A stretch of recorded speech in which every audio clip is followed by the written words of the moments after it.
राधे राधे महाराज जी।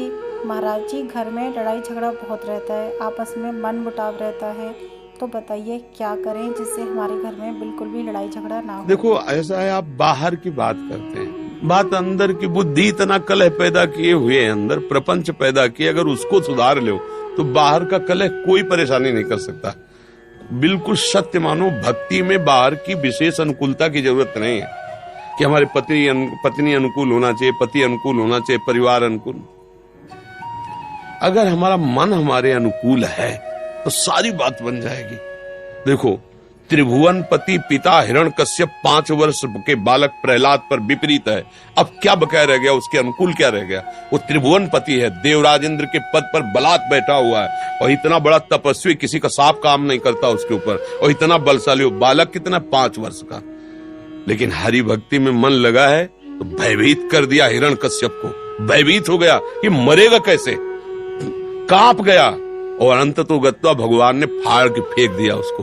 अगर हमारा मन प्रभु में लगा है तो पत्नी क्या पूरा विश्व खिलाफ रहे तो हमें क्या फर्क पड़ता है, और प्रभु में मन नहीं लगा तो सब गड़बड़ हो जाए। हमें लगता है पत्नी का प्रतिकूल होना भगवान की कृपा का इशारा है, क्योंकि हम लोग इसी राग में तो बंध जाते हैं। बेटा अनुकूल है, पत्नी अनुकूल है, तो भगवान का भजन कहाँ होने पाएगा।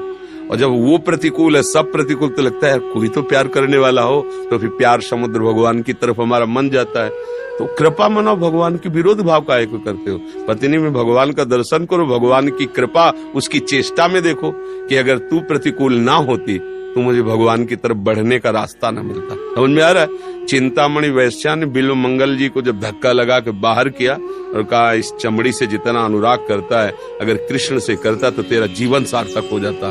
वही महान भक्त बिल्व मंगलाचार्य जी बने और चिंतामणि को गुरु रूप से प्रणाम किया कि अगर तेरा तिरस्कार ना होता तो मैं तो कहाँ फंसा हुआ था। ऐसे ही गोस्वामी तुलसीदास जी की पत्नी ने कहा, जितना इस चाम में उतना राम में लगाते तो तुम्हारा काम बन जाता। दोबारा जीवन में नहीं देखा राम राम राम भगवान के बाद। तो पत्नी को प्रणाम करो कि ये कृपा आई है मुझे भगवान तक पहुंचाने के लिए। क्यों? अगर लोक व्यवहार से देखो, ये तुम परमार्थ की बात कह रहे हैं, तो देखो तुम्हारे आश्रित है, तुम्हें चाहिए अपनी बात दबा के उसकी बात पूर्ति करो। बेविचार गंदे आचरणों में लगी तो हम नहीं कहते, लेकिन यदि वो तुम्हारे इस बात से अनुकूल है कि वो विचार और गंदे आचरण नहीं, तो उसके कटु भाषणों, उसकी थोड़ी कटुता सहो। तुम्हारी शरण में तुम्हारी पत्नी बनी है तो उसको प्यार दीजिए, उसको दुलार दीजिए, उसमें भगवान बैठे हुए। सारी की सारी बातें लड़ाई होती है अपनी कामना की पूर्ति के लिए। तो तुम भक्त हो, तुम अपनी कामना को दबा दो, उसकी कामना की पूर्ति करो, अभी सब ठीक हो जाएगा। हमें बुरा कब लगता है कि तेरा कर्तव्य क्या है, मैं पति हूँ, तेरे को ऐसा करना चाहिए, ये मूर्खता है। मैं पति हूँ, मेरा कर्तव्य इसके लिए क्या है, ये बात सोचो कि कभी झगड़ा नहीं होगा।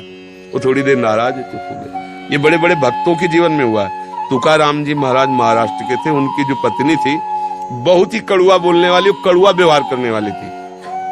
अरे हर समय विट्ठल विट्ठल केशव लगे रहते थे।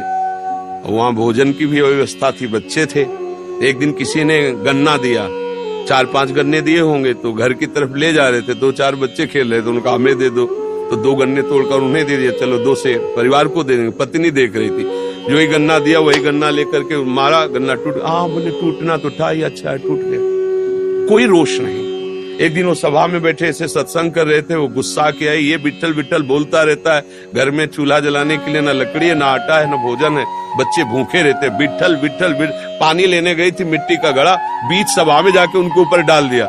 वो हंसे और कहा, भगवान हम तो सुनते थे, जो गरजते हो बरसते नहीं, तो गरजी भी हो बरसी भी हो, बस आनंद। कोई रोष नहीं।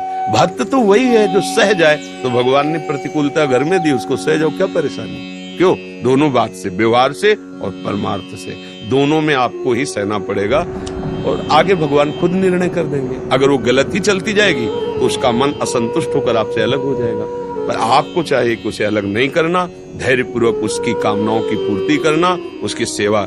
रही ब्रह्मचर्य की बात, तो देखो, जब आपने पाणी ग्रहण किया था तब आपने शर्त नहीं रखी थी कि मैं आगे चलकर ब्रह्मचर्य रहूंगा।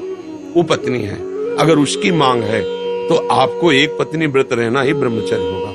अब अगर वो काम से पीड़ित है, दूसरे पुरुष की तरफ जाए, तो तुम्हारा अधर्म होगा। क्योंकि अगर बात करके होते कि देखो हम तो कुछ समय तक भले गृहस्थ में रहे, नहीं हम ब्रह्मचर्य रहेंगे, और वो स्वीकृति होती तो बात थी। अब आपको वैराग्य चढ़ रहा है, उसको अनुराग चढ़ रहा है काम आदि से, नहीं बिल्कुल नहीं। आपको अपने मन को प्रभु में लगाते हुए उसकी सेवा करनी है। अगर ऐसे चलोगे चतुराई से ना तो सब काम बन जाएगा। और अगर मूर्खता करोगे तो फिर गृहस्थ धर्म में हो, कोई बाबा जी नहीं हो, गृहस्थ धर्म में तुम्हारा प्रवृत्ति मार्ग खंडित हो जाएगा। कभी इतने बड़े भगत नहीं हो कि मन को संभाल पाओ, अशांत हो जाओगे। समझ रहे ना।